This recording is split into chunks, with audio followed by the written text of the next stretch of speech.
ನೋಡುವೆನು.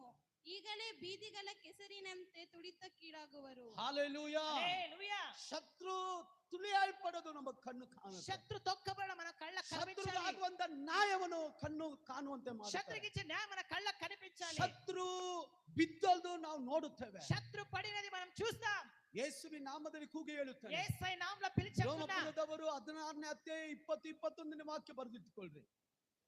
ರೋಮಪುರದವರು 16ನೇ ಅಧ್ಯಾಯ 20-21ನೇ ವಾಕ್ಯ. 16:20 రోమపురకి రాసిన పత్రికలో 16:20-21 16:20-21 ಶಾಂತಿದಾಯಕನಾದ ದೇವರು ಶೀಘ್ರವಾಗಿ ಸೈತಾನನನ್ನ ನಿಮ್ಮ ಕಾಲ ಕೆಳಗೆ ಹಾಕಿ ತುಳಿದು ಬಿಡುತ್ತಾನೆ.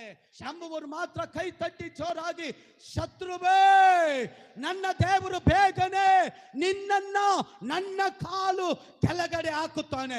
ಪ್ರಾರ್ಥನೆ ಮಾಡಕ್ ಬಿಡ್ತಾ ಇಲ್ವೋ? ಸುವಾರ್ತೆ ಸಾರಕ್ ಬಿಡ್ತಾ ಇಲ್ವೋ? ಸಮಾಧಾನವಾಗಿರಕ್ ಬಿಡ್ತಾ